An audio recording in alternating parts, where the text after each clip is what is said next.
What's up, you guys, and welcome back to the Curls and Commentary channel.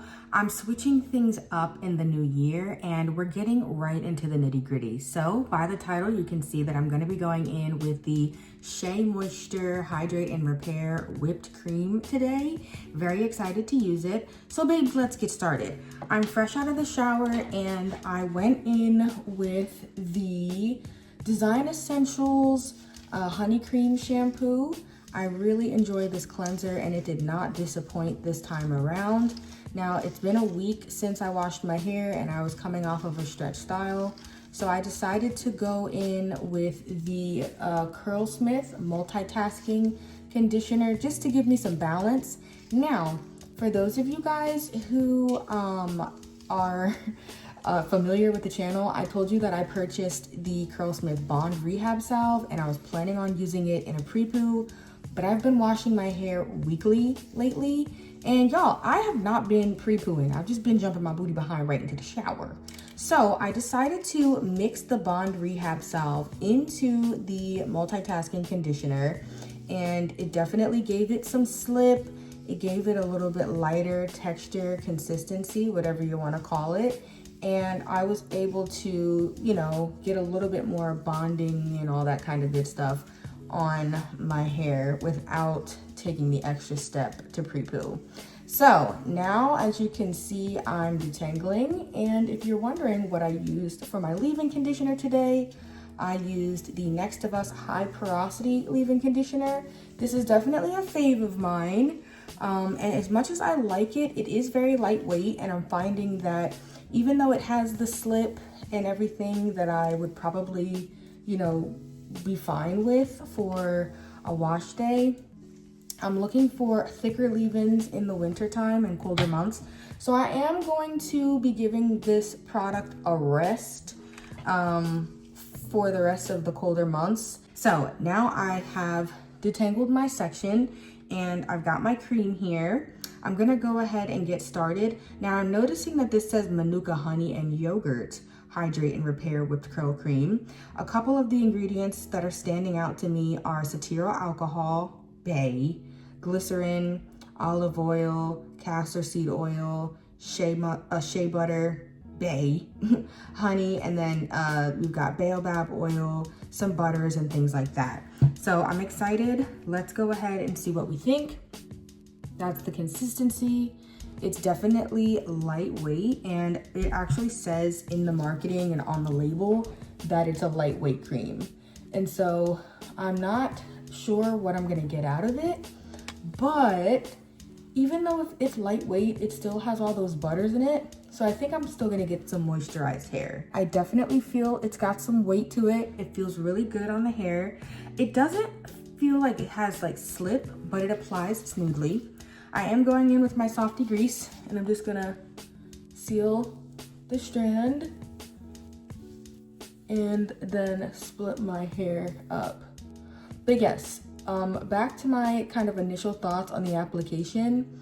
My hair drank it right up. You can see there's like no white on the surface and it definitely is lightweight. I would say that it's buildable, but it's lightweight for a Shea Moisture product. My hair likes heavy creams and it likes the, you know, the decadence of a cream, but it can't be too heavy because if it's too heavy, then my hair, it gets weighed down. And if you haven't seen any of my videos from the tail end of my Moisture Matter series, then girl, you were spared from the calamity, but it was a journey for sure. So I'm just braiding down. And I'm actually kind of going to keep my braid from being too tight because I just don't want it to take forever to dry. I want to be able to take it out in the morning. And now I'm just twisting down, period. And that is my first braid. How beautiful. Let's do another one as a family because that felt good. That felt very good. So I'm in my journaling season. I'm not sure if you guys are big on journaling, but I primarily pray in written form. So I write to the Lord in a journal.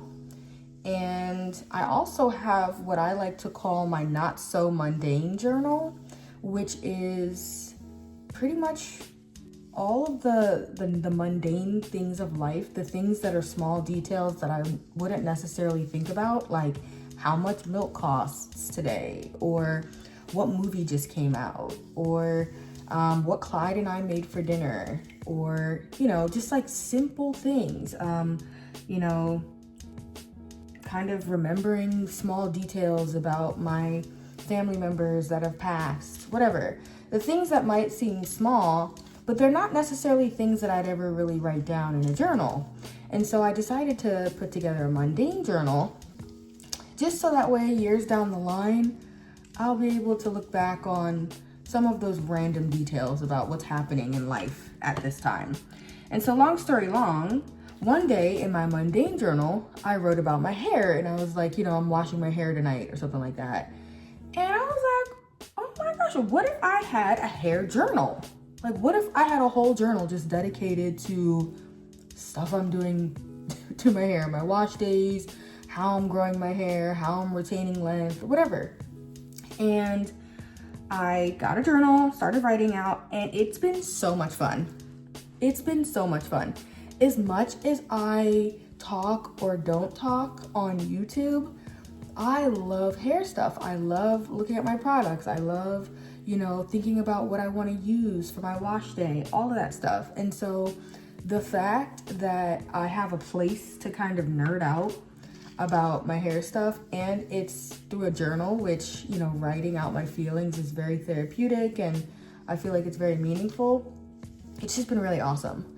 So highly suggest, if you are a journal girly and you also are a hair girly and you love to just kind of find ways to be better and enjoy your hobbies, stuff like that, the natural hair journal has been fire.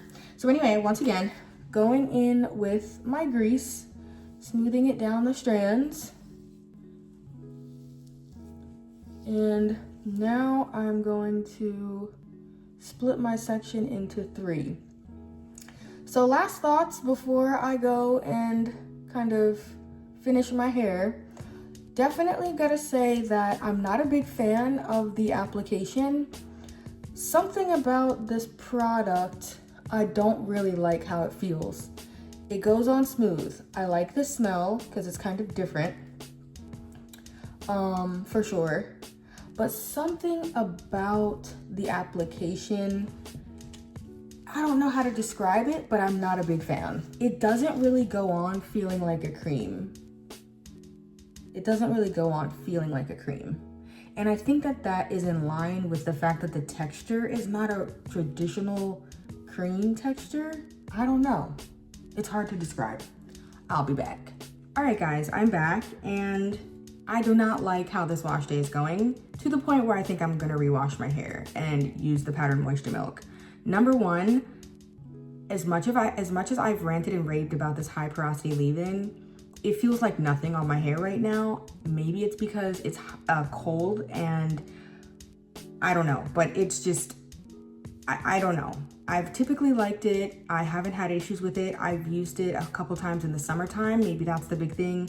But guys, when I say I'm having so hard of a time detangling before I even put the cream on.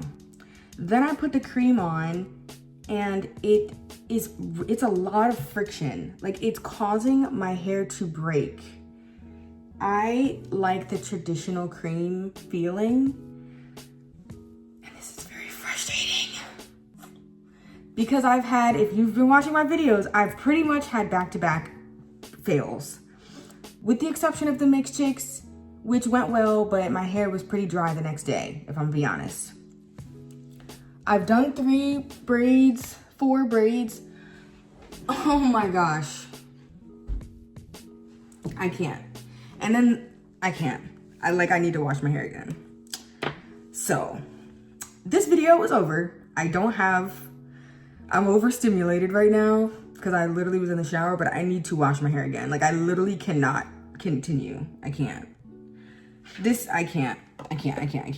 I don't like how this feels at all. I would not recommend. I think I'm gonna take it back to Target. I do. Because I can't. I'm fighting with my hair right now. And I am like frustrated. So let me collect myself. And I'll see you guys in the next video.